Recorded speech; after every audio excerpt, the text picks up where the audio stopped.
পৰ্যালোচনা কৰাৰ লগতে আমাৰ ক্ৰীড়াবিদসকলে, সংগঠকসকলে, অনুৰাগীসকলে মিলিত প্ৰচেষ্টাৰে খেলৰ বাতাবৰণ শক্তিশালী ৰূপত গঢ় দিবৰ নিমিত্তে প্ৰয়াস কৰিব লাগিব। গতিকে মই আজি শুভক্ষণত আজি এই অনুষ্ঠানত উপস্থিত থকা অসম চৰকাৰৰ মাননীয় ক্ৰীড়া মন্ত্ৰী শ্ৰদ্ধেয় নন্দিছা গাৰ্লুছা ডাঙৰীয়ানী,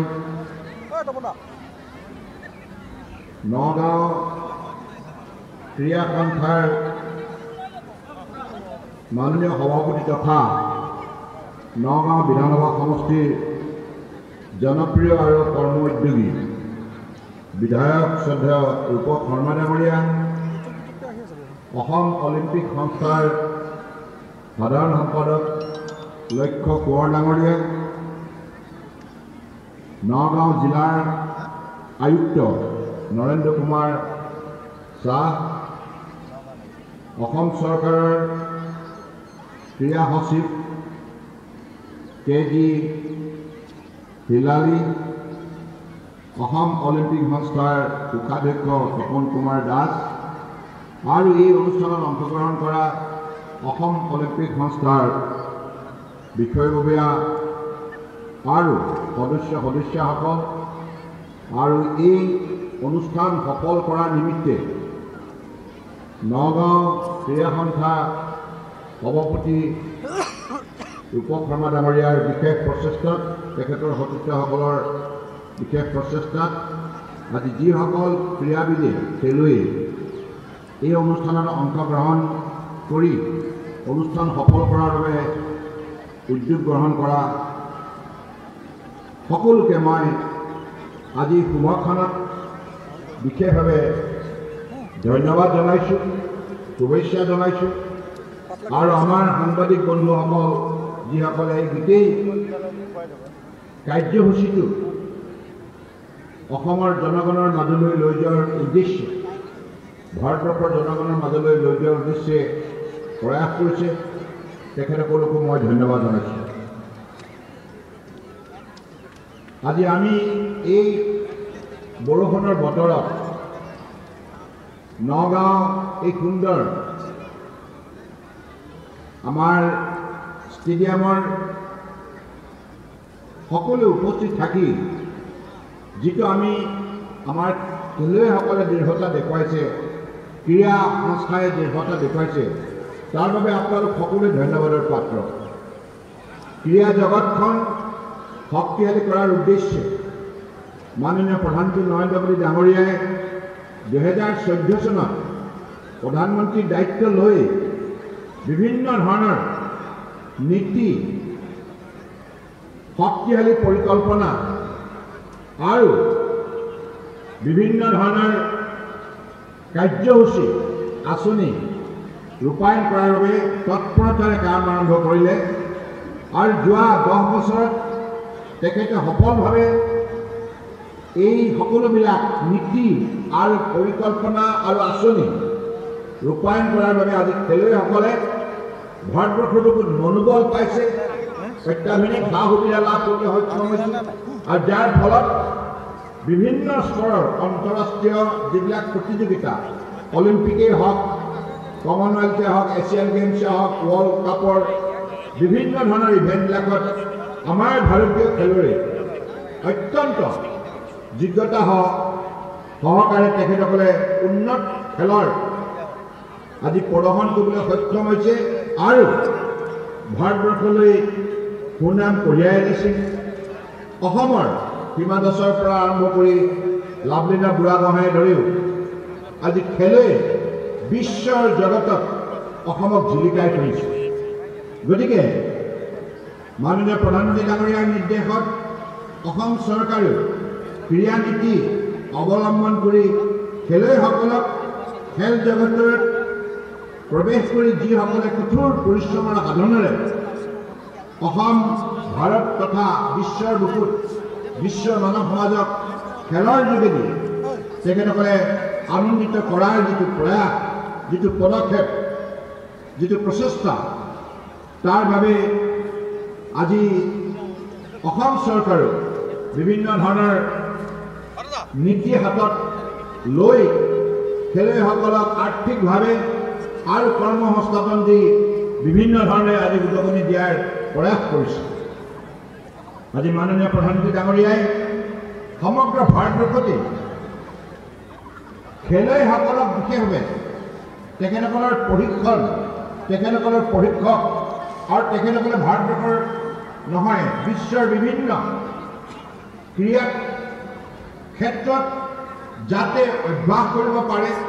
ফৰেন এক্সপ'জাৰ ল'ব পাৰে, তাৰ কাৰণে যিমানখিনি খা খৰচ, এই খা খৰচ যোগান ধৰাৰ বাবেও 2014 চনতে মাননীয় প্ৰধানমন্ত্ৰী ডাঙৰীয়াৰ নিৰ্দেশত ভাৰত চৰকাৰৰ ক্ৰীড়া মন্ত্ৰালয়ৰ তৰফৰ পৰা টপ স্কিম লঞ্চ কৰা হৈছিল, টাৰ্গেট অলিম্পিক পডিয়াম।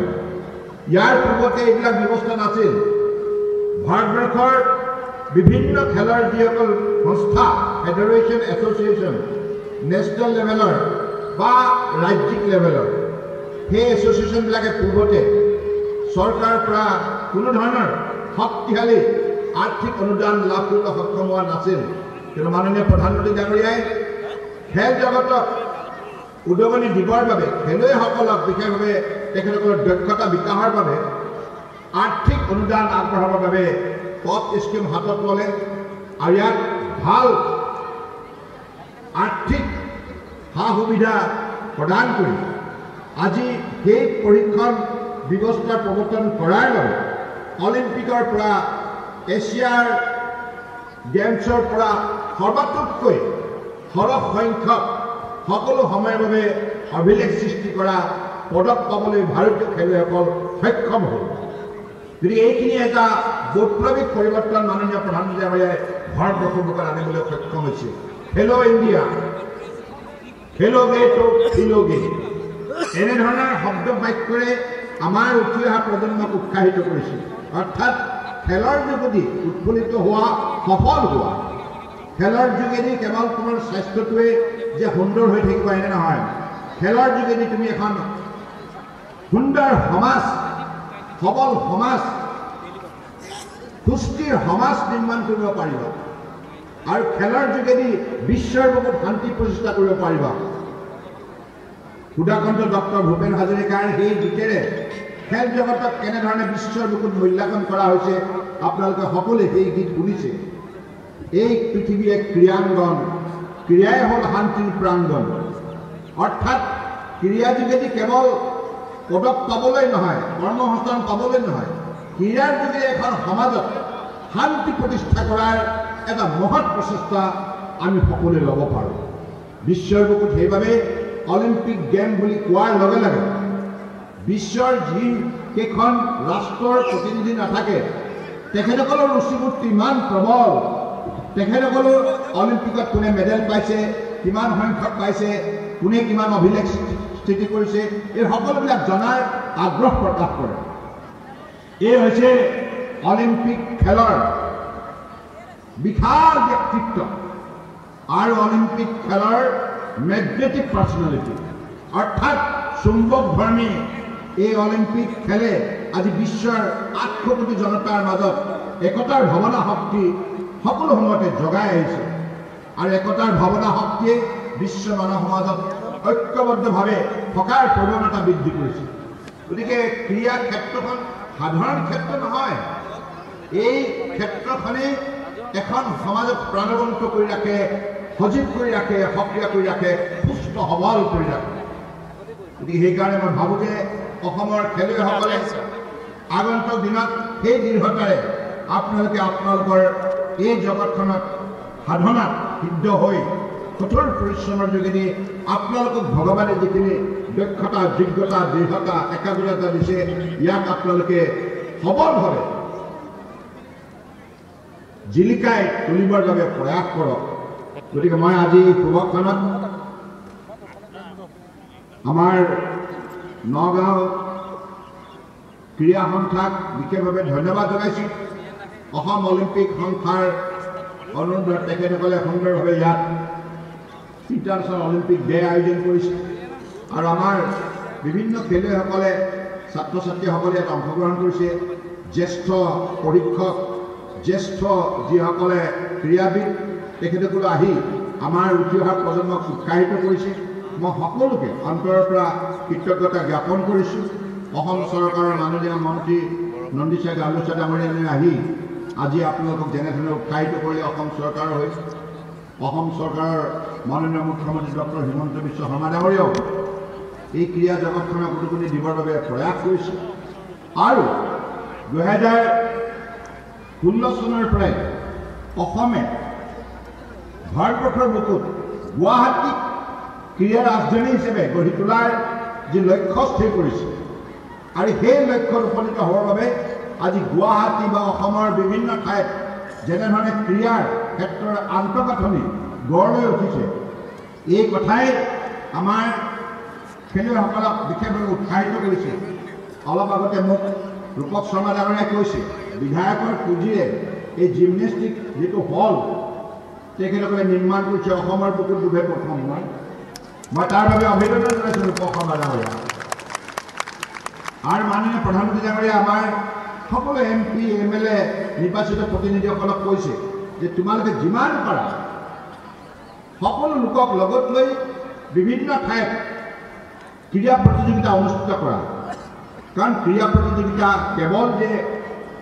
সৰু সৰু ল'ৰা ছোৱালীৰ মাজত অনুষ্ঠিত কৰিব লাগিব এনে নহয় যিসকল 60ৰ পৰা 70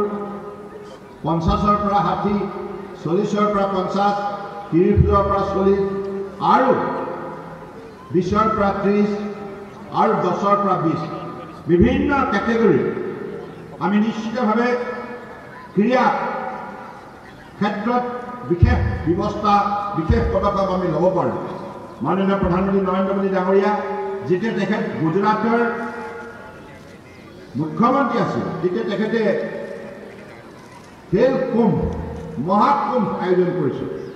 আৰু ইয়াৰ যোগেদি তেখেতে গোটেই ৰাজ্যখনৰ 58 লক্ষ লোকক ঐক্যবদ্ধ কৰাৰ এটা শক্তিশালী সফলতা অৰ্জন কৰিছিল বিভিন্ন বয়সৰ লোকে মাতৃ পিতৃও খেলিছে পুত্ৰ কন্যাও খেলিছে ভতিজা ভতিজীও খেলিছে অৰ্থাৎ কোনো ৰৈ থকা নাই ক্ৰীড়াৰ যোগেদি সমাজখনত এটা ইতিবাচক দৃষ্টিভংগী জন্ম দিয়াৰ প্ৰয়াস কৰিছে সমাজত আন্তৰিকতা শ্ৰদ্ধা ভক্তি মৰম চেনেহ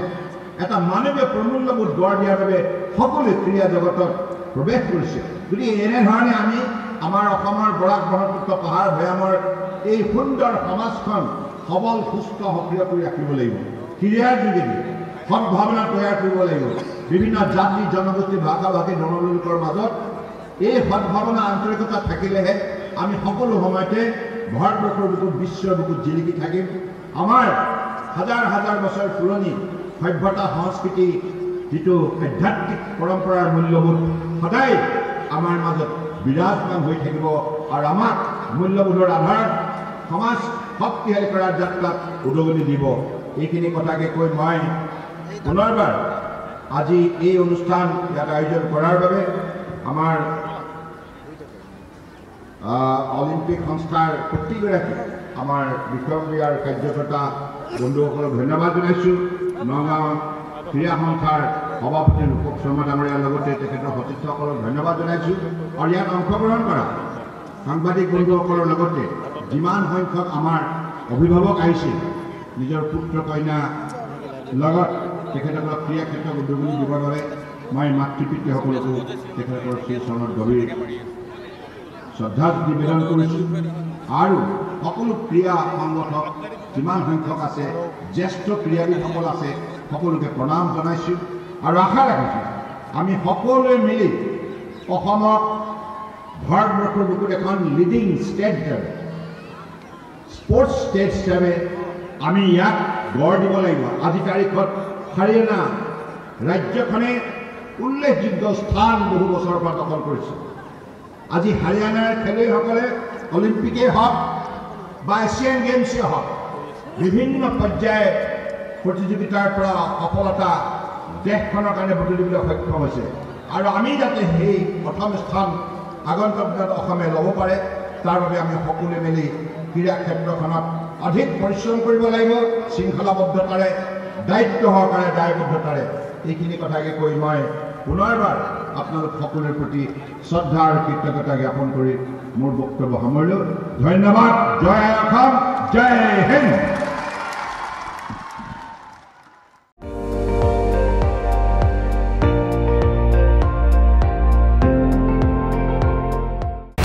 আপুনি চাই আছে ND24 সৰ্বশ্ৰেষ্ঠ নহয় সৰ্বোত্তমৰ দৌৰ